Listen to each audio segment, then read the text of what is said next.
South ఇండియాలోని అతి తక్కువ ధరలకి రత్నాలనందించే ఏకైక సంస్థ 6JVR. గత కొంతకాలంగా రష్యా ఉక్రెయిన్కి మధ్య యుద్ధం జరుగుతున్న సంగతి తెలిసిందే. అది ఇప్పుడు తీవ్ర స్థాయికి లేదా పతాక స్థాయికి చేరుకుందని చెప్పొచ్చు. ఎందుకంటే ఉక్రెయిన్ చిన్న దేశం అయినప్పటికీ రష్యా బేస్ క్యాంప్ మీద దాడి చేసినటువంటి పరిస్థితి. అసలు వీళ్ళిద్దరి మధ్యన పరోక్ష యుద్ధం జరుగుతుందా, ప్రత్యక్ష యుద్ధం జరుగుతుందా, ఎందుకు ఇన్ని రోజులుగా జరుగుతోంది, అలాగే ప్రపంచ దేశాలు ఏవి ఎందుకు కల్పించుకోవట్లేదు, ఐక్యరాజ్య సమితి కూడా ఎందుకు కామ్గా ఉంది, ఇక ఉక్రెయిన్ నిజంగానే అంత బలమైన దేశమా, రష్యా మీద దాడి చేసే అంత బలమైన దేశమా, రష్యా రాబోయే రోజుల్లో న్యూక్లియర్ బాంబ్స్ను ప్రయోగించబోతోంది ఉక్రెయిన్ మీద అని అంటున్నారు. ఎందుకంటే అధ్యక్షుడు పుతిన్ చాలా తీవ్రంగా తీసుకుంటున్నట్టు తెలుస్తోంది ఈ విషయాన్ని. సో అసలు ఏం జరగబోతోంది, ఏం జరుగుతోంది, ఏం జరగబోతోంది, ఇదే విషయం మీద మనతో మాట్లాడడానికి Suman TV chief editor Keshav గారు అన్నారు. ఒకసారి ఆయనతో మాట్లాడదాం. నమస్తే అండి. నమస్తే. ఏంటి అసలు ఏం జరుగుతోంది, ఏం జరగబోతోంది రష్యాకి ఉక్రెయిన్కి మధ్యన? అంటే ఒక యుద్ధం ఎన్ని రోజులు చేయొచ్చు అనే దానికి ఆపరేషన్ సింధూర్ని ఒక ఎగ్జాంపుల్గా ఈ మధ్య కాలంలో మనం చూసాం. 3 రోజుల్లో ఎంత భయపెట్టాలో అంత భయపెట్టారు. కానీ రష్యా వర్సెస్ ఉక్రెయిన్ మాత్రం 10 ఏళ్ళు పైనే జరుగుతుంది. వాస్తవానికి యుద్ధం లెక్క ప్రకారం 2022లో మొదలైంది కాబట్టి 3 సంవత్సరాల నుంచి యుద్ధం ఇంకా కంటిన్యూ అవుతుంది అని మన లెక్క. కానీ ఏంటంటే 2014 నుంచి ఉక్రెయిన్ వర్సెస్ రష్యా అనేది యుద్ధం జరుగుతుంది. అంటే పరోక్షంగా జరుగుతుందా అప్పుడు? ప్రత్యక్షంగానేనా? క్రిమియాని 2014లో రష్యా ఆక్రమించినప్పటి నుంచి కూడా యుద్ధ పరంపర కొనసాగుతూనే ఉంది. సో మొత్తం పెద్ద స్టోరీ ఉంది దీని వెనక. ఏంటంటే అసలు ఎందుకు స్టార్ట్ అయింది, ఎక్కడ స్టార్ట్ అయింది, ఇవన్నీ చెప్పాలంటే చాలా సింప్లిఫై చేసి ఎందుకు స్టార్ట్ అయింది, ఎక్కడ స్టార్ట్ అయిందో చెప్పండి.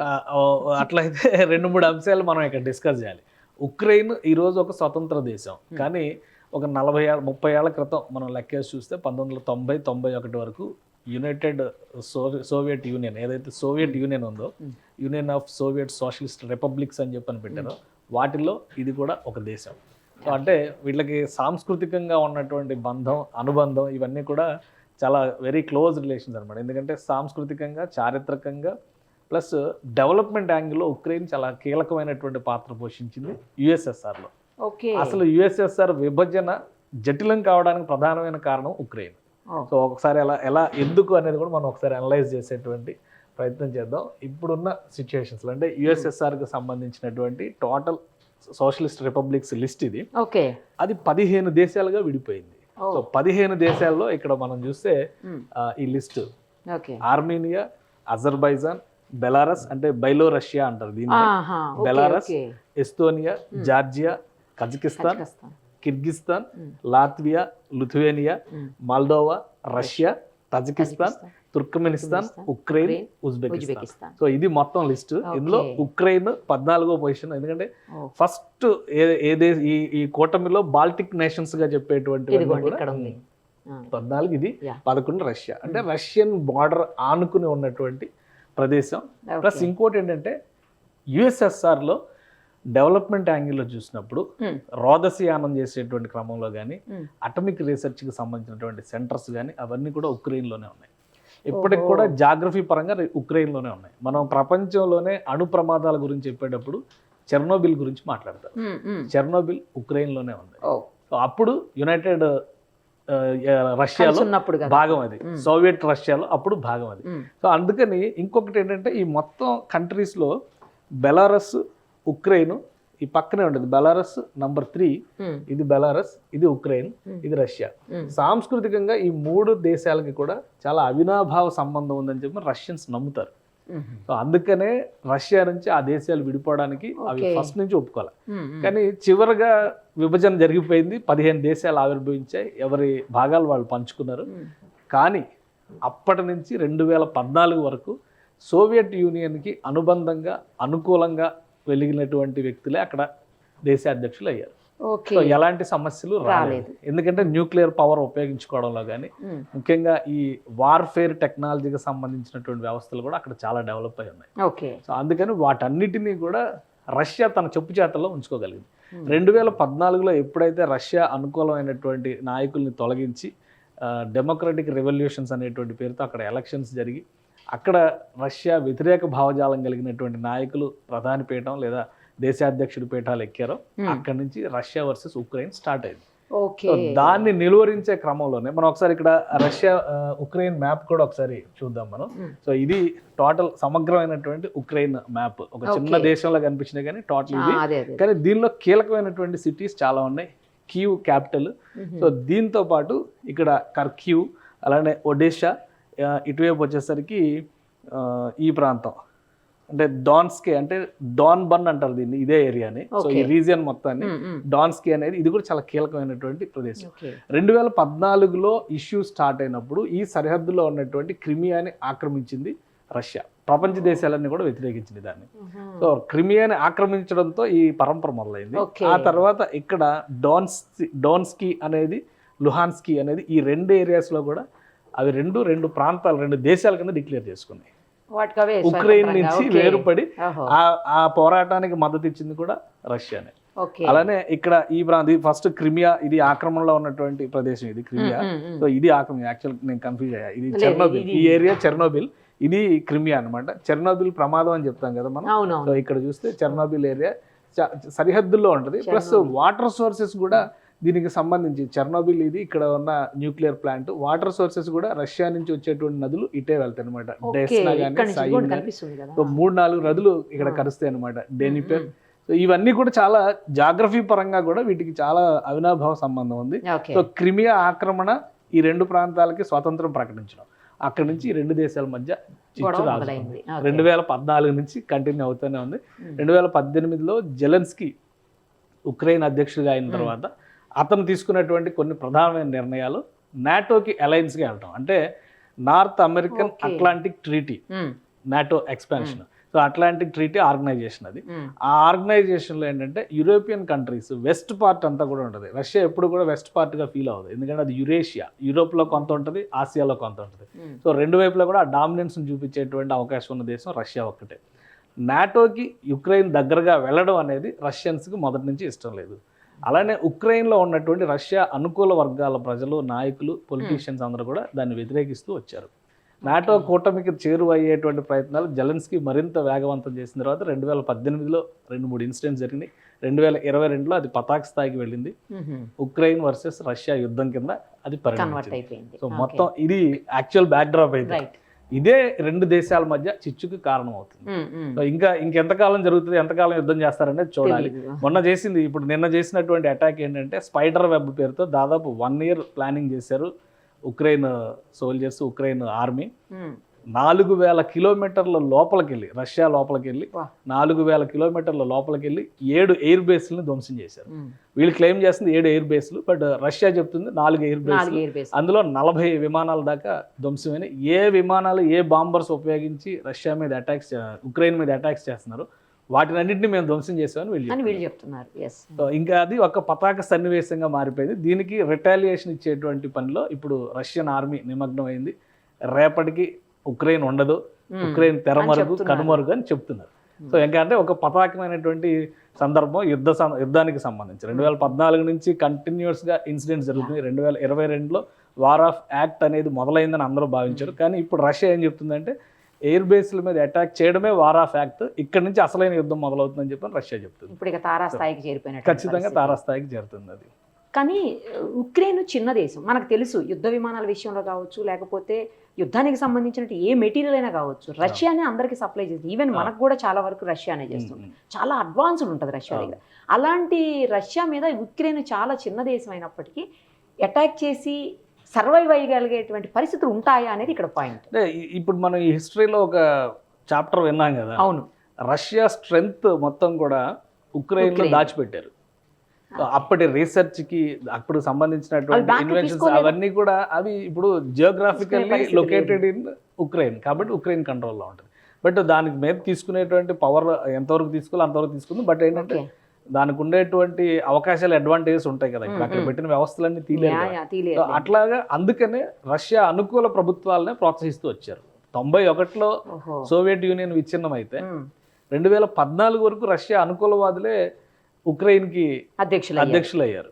సో ఎప్పుడైతే వీళ్ళు నాటో వైపు వెళ్ళారంటే, ఇంకొక వరి ఏంటంటే నాటోతో గనక కలిస్తే సమస్య వచ్చేది ఏంటంటే, నేరుగా నాటో బలగాలు ఏంటంటే ఒక దేశం మీద యుద్ధం చేస్తే, నాటో సభ్య దేశం మీద మరొక అటాక్ కనుక జరిగితే నాటో సభ్య దేశాలు అన్నిటిపైన అది అటాక్ కింద పరిగణించాలి. నాటో ఆర్మీ అక్కడికి వెళ్ళేటువంటి అవకాశం ఉంటుంది. అందులో అమెరికా, ఇంగ్లాండ్, ఫ్రాన్స్, ఇటలీ అన్ని దేశాలు ఉన్నాయి. సో యూరోపియన్ యూనియన్లో ఆల్మోస్ట్ అన్ని దేశాలు నాటోలో ఉన్నాయి. సో ఆ ఎంట్రీ డైరెక్ట్గా రష్యా బార్డర్ దగ్గరకు వస్తుంది. రష్యా సరిహద్దు ఉక్రెయిన్ ఆనుకునే ఉంటుంది కాబట్టి రష్యా సరిహద్దుల్లోకి వీళ్ళ ఆర్మీ మోహరించేటువంటి అవకాశాలు పుష్కలంగా ఉంటాయి. అది రష్యాకి ఎట్టి పరిస్థితుల్లో ఇష్టం లేదు. అందుకని అది వ్యతిరేకిస్తూ వస్తుంది.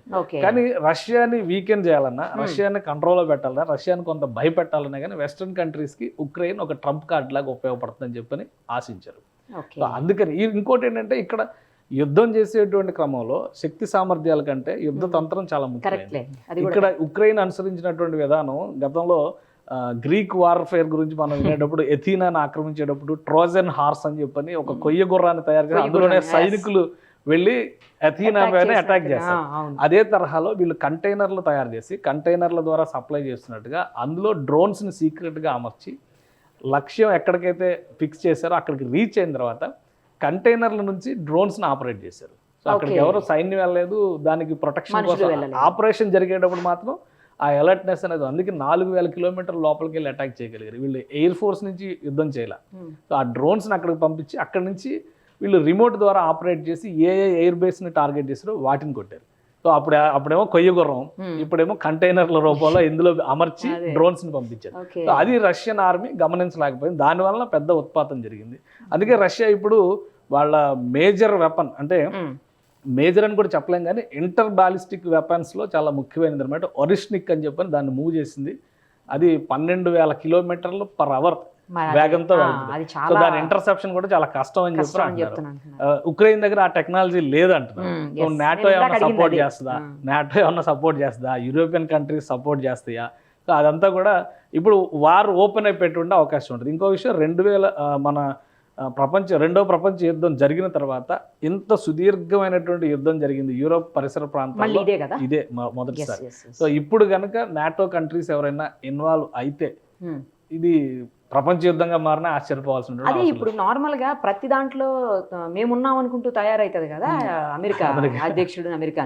మరి ఇక్కడ ఎందుకు వాళ్ళు ఇంటర్ఫీర్ కావాలి? అమెరికా ఇంటర్ఫీర్ కూడా ఎందుకని? అమెరికా ఇంటర్ఫియర్ అయింది కాబట్టి యుద్ధం ఎంత బలంగా జరుగుతుంది. ఎందుకంటే జో బైడెన్ ఉన్నంత కాలం అమెరికా ఆర్థిక సాయం చేసింది ఉక్రెయిన్కి, ఆయుధ సాయం చేసింది, స్ట్రాటజీ పరంగా వాళ్ళు ఇవ్వాల్సినటువంటి శాటిలైట్ చిత్రాలు కానీ నాసా నుంచి తీసుకొచ్చేటువంటి సపోర్ట్ ఇవన్నీ కూడా చేసుకుంటూ వచ్చారు. ట్రంప్ మాత్రం అధికార పగ్గాలు చేపట్టిన తర్వాత మొదటిసారి వార్నింగ్ ఇచ్చారు. పబ్లిక్ లో పిలిచి మరి జెలెన్స్కీని మీడియా ముందరే తిట్టాడు కదా, స్టూపిడ్ ప్రెసిడెంట్ అని చెప్పారు. సో ఆ ఇన్సిడెంట్ తర్వాత అమెరికా సపోర్ట్ ఉపసంహరించుకుంటుందని అందరూ భావించారు. కానీ అమెరికా సపోర్ట్ ఉపసంహరించుకోవాలి, మౌనంగా ఉంది. తెర వెనుక ఇంకా సపోర్ట్ కంటిన్యూ అవుతుంది అనేటువంటి అభిప్రాయం అయితే చాలా స్పష్టంగా ఉంది. అలానే రష్యా పైన నిన్న మొన్న జరిగినటువంటి దాడులు, స్పైడర్ వెబ్ పేరుతో జరిగినటువంటి అటాక్స్ లో కూడా అమెరికాకి ఇన్ఫర్మేషన్ ఉందని చెప్పని రష్యా బలంగా నమ్ముతుంది. ఇన్ఫర్మేషన్ ఉందా, హస్తం ఉందా? ఇన్ఫర్మేషన్ అంటే జరుగుతుంది, అటాక్ సపోర్ట్ 100% ఉంటుంది. అలా సపోర్ట్ ఓపెన్ సీక్రెట్ అది, బట్ తెలిసే జరిగింది అనేది ఎస్టాబ్లిష్ చేయడం. ఎందుకంటే ట్రూత్ లో కొన్ని పోస్టులు, డొనాల్డ్ ట్రంప్ చేసినటువంటి పోస్టులు, అందులో ఆయన చేసినటువంటి కామెంట్లకి లింక్ చేస్తూ ఈ అటాక్ కి సంబంధించి ఆయన వ్యాఖ్యానించారు అనేది రష్యన్ ఆర్మీ చేస్తున్నటువంటి ట్వీట్స్.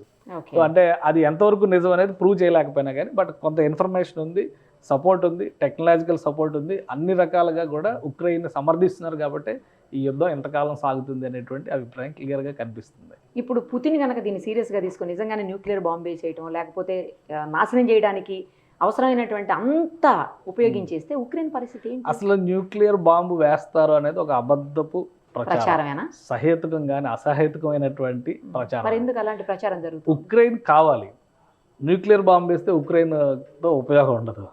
ఉక్రెయిన్లో ఉన్నటువంటి మేజర్ వనరులు ఏంటంటే గ్యాస్ కానీ, అక్కడ ఉన్నటువంటి హ్యూమన్ రిసోర్సెస్ కానీ, కల్చరల్లీ ఉన్నటువంటి బాండ్ని కానీ దాన్ని ఒక అడ్వాంటేజ్ చేసుకుని ఎట్టి పరిస్థితిలో ఉక్రెయిన్ని రష్యాలో కలుపుకోవాలనేది మాత్రమే టార్గెట్. అక్కడ న్యూక్లియర్ బాంబులు, మొన్న చెర్నోబిల్ దగ్గర ఉన్నటువంటి కొన్ని న్యూక్లియర్ ప్లాంట్స్ని అటాక్ చేసి డ్రోన్స్ని టార్గెట్ చేసి అటాక్ చేశారనేది ఒక ఇన్ఫర్మేషన్ వచ్చింది. కానీ ఎలాంటి లీకేజెస్ లేవా, అది కేవలం ఒక బెదిరింపు చర్య మాత్రమే. దానికి ప్రొటెక్షన్ కోసం చేసినటువంటి వ్యవస్థల్ని కొలాప్స్ చేసేటువంటి ప్రయత్నం జరిగింది. మేము కూడా బలవంతులని చెప్పడమా? రష్యా మేము తలుచుకుంటే కొట్టగలమని ఒక వార్నింగ్ ఇచ్చినట్టు అనమాట. సో ఇలాంటి పరిస్థితుల్లో న్యూక్లియర్ బాంబ్ వేసి దాన్ని ఏదో నాశనం చేయాలని, పైగా రష్యాను ఆనుకుని ఉండేటువంటి దేశం. ఆ రేడియేషన్ ఎఫెక్ట్ రష్యాకి కూడా ఉంటుంది. క్లైమేట్ అనేది కామన్ కదా అందరికీ. అంతే కదా. ఎంత ఫూలిష్ అంటే పాకిస్తాన్ ఇండియా యుద్ధం జరుగుతుంటే కూడా పాకిస్తాన్ అణుబాంబు వేస్తుంది, ఇండియా దాని మీద కౌంటర్. అది బుద్ధి లేని వాదన కింద మనం చూడాల్సి ఉంటుంది. ఎందుకంటే ఒక న్యూక్లియర్ బాంబుకి ఎప్పుడు కూడా దాని రేడియస్ చుట్టుపక్కల ఎన్ని కిలోమీటర్లు నాశనం చేస్తారనేది బాంబు కెపాసిటీ మీద ఆధారపడి ఉంటుంది. కేవలం అక్కడే నాశనం అయితే ఇంకెక్కడా నాశనం కాదనుకోవడానికి అవకాశం లేదు. ఇప్పుడు అలా కూడా ఉందంటున్నారు కదా, కేవలం ఆ ప్రాంతాన్ని మాత్రమే టార్గెట్ చేసే అవకాశాలు కూడా ఉన్నాయి అంటున్నారు. టార్గెట్ చేసేటువంటి అవకాశాలు ఉంటాయి, కానీ దాని నుంచి క్లైమేట్ లో వచ్చేటువంటి చేంజెస్ అయితే అందరూ భరించాలి. అందుకని రష్యా అంత ఫూలిష్ యాక్ట్ లోకి వెళ్తుందని అనుకోలేము మనం. రెండోది ఏంటంటే న్యూక్లియర్ బాంబ్ అనేది వేయడం స్టార్ట్ చేస్తే ఉక్రెయిన్ కూడా సపోర్ట్ ఉంటుంది కదా. ఉక్రెయిన్ కూడా ప్రయత్నం చేయడానికి అవకాశం. నువ్వు 4 వేస్తే నేను ఒకటన్నా వేస్తాను కదా, నువ్వు 4 వేస్తే నేను ఒకటన్నా వేస్తాను కదా, అట్లా ఉంటుంది. ప్లస్ అమెరికా సపోర్ట్ ఉంది కాబట్టి న్యూక్లియర్ వార్ దాకా వెళ్ళేటువంటి పరిస్థితి ఉంది. ఇప్పుడు ఆ ఒరెష్నిక్ క్షిపణులకు తీసుకొచ్చి దాన్ని ప్రవేశపెట్టిన తర్వాత వాళ్ళు ఒకేసారి 6 వార్ హెడ్స్ ఉంటాయి. ఒకే బాంబుతో 6 చోట్ల పేలుడు చేసేటువంటి అవకాశం. అంటే ఆ బెదిరింపులు చాలు ఉక్రెయిన్ని లొంగదీయడానికి, భయపెట్టడానికి. ఆ బెదిరింపులు చాలు. ఇప్పటికే లక్షల మంది నిరాశ్రయులు, కోట్ల మంది నిరాశ్రయులు అయ్యారు, లక్షల మంది, వేల మంది ప్రాణాలు కోల్పోయారు. యుద్ధం వలన యూరోప్ మొత్తం ఎకానమీ డిస్టర్బ్ అయినటువంటి పరిస్థితి ఉంది. ఉక్రెయిన్ విపరీతమైనటువంటి అవస్థలు పడుతుంది. వాళ్ళదేమో ఆత్మగౌరవ పోరాటం అంటున్నారు, వీళ్ళేమో ఆధిపత్య పోరాటం అని చెప్పి అంటున్నారు. సో ఎవరు ఎటు వెళ్తారనేది చూడాలి. ఉక్రెయిన్లో కూడా ఇప్పుడు ఆల్రెడీ మనం ఈ 2 ప్లేసెస్ ఎగ్జాంపుల్ చూసాం కదా, డోన్స్కీ ఒకటిను లుహాన్స్కీ. ఈ 2 ప్రాంతాలు కూడా మేము స్వతంత్ర రాజ్యాలు అంటున్నాయి. ఇదే తరహాలో మరొక 3-4 ప్లేసెస్లో స్వతంత్రం ప్రకటించుకోవడానికి సన్నద్ధంగా ఉన్నటువంటి ఆ మూమెంట్స్ కూడా రష్యానే సపోర్ట్ చేస్తుంది, ఆయుధాలు ఇస్తుంది, రష్యన్ ఆర్మీ డైరెక్ట్గా ఇన్వాల్వ్ అవుతుంది అనేది కూడా ఉంది. సో ఏం జరుగుతుంది అనేది, ఈ సమస్యకు పరిష్కారం అనేది వాళ్ళిద్దరు కూర్చుని మాట్లాడుకుంటే జరిగేది, కానీ ఆ ప్రయత్నం జరగటం లేదు. మొన్న తుర్కియాలో జరిగినటువంటి మీటింగ్లో పుతిన్ వస్తారు, ఇద్దరు ప్రెసిడెంట్స్ మాట్లాడుకుంటారు అనుకున్నారు, పుతిన్ రాలేదు. సో ఆయన బేషరతుగా యుద్ధ విరమణ చేయడానికి పుతిన్ ఒప్పుకోవట్లేదు, షరతులు అంగీకరించడానికి ఉక్రెయిన్ ఒప్పుకోవట్లేదు. సో అది ఎట్లా అనేది, ఎందుకంటే జెలెన్స్కీ మొన్న ఒక మాట చెప్పారు, షరతులకు సంబంధించినటువంటి అంశం వచ్చినప్పుడు బేషరతుగా యుద్ధ విరమణ, కాల్పుల విరమణ చేస్తే కనుక మేము సన్నద్ధంగా ఉన్నాము. అటువైపు ఆ పరిస్థితి లేదు. క్రిమియాని మాకు అప్పగించండి, ఫలానా దీన్ని మాకు అప్పగించండి, ఆ తర్వాత మిగతా చూద్దాం అనేటువంటి కండిషన్స్ రష్యా పెడుతుంది. రష్యా పెద్ద దేశం, ఎలా అయినా లొంగ తీసుకోవచ్చు అనేటువంటి ధీమా రష్యాకి ఉండొచ్చు. సో ఆ క్రమంలోనే ఉక్రెయిన్ మనుగడ కోసం పోరాటం సాగిస్తున్నట్టుగా కనిపిస్తుంది. బట్ ఏంటంటే 2 దేశాల మధ్య కూడా కీలకమైనటువంటి పరిణామం నాటో ఎంట్రీ. పశ్చిమ దేశాల రాజకీయం ఉక్రెయిన్ను బలి తీసుకుంటుంది, అది చాలా క్లియర్గా కనిపిస్తుంది. వాళ్ళ విస్తరణవాదం రష్యాని నియంత్రించాలనేటువంటి వాదం. రేపు పొద్దున రష్యా ఇప్పుడు 15 దేశాలు, సోవియట్ 15 దేశాలు అయిపోవడం వెనకాల కూడా పశ్చిమ దేశాల విధానాలే కారణం. అది ఆల్రెడీ అందరికీ తెలిసిందే. అది సో ఇప్పుడు మళ్ళీ ఉక్రెయిన్ విషయంలో కూడా ఎంటర్ అయితే కనుక రష్యా మనుగడకు ముప్పు అనేది రష్యా చెప్తున్నటువంటి వాదన. సో ఎక్కడ కన్క్లూడ్ చేస్తారనేది చూడాలి మనం. అదే లెట్ us see అండి ఏం జరుగుతుంది అనేది. నాకు తెలిసి త్వరలోనే ఒక ముగింపు రావాలని కంక్లూజన్ వస్తుంది అనుకుంటున్నాను. Right, thank you. సుమన్ టీవీలో మీ పర్సనల్ అండ్ బిజినెస్ ప్రమోషన్స్ కోసం కింది నెంబర్కి కాంటాక్ట్ చేయండి.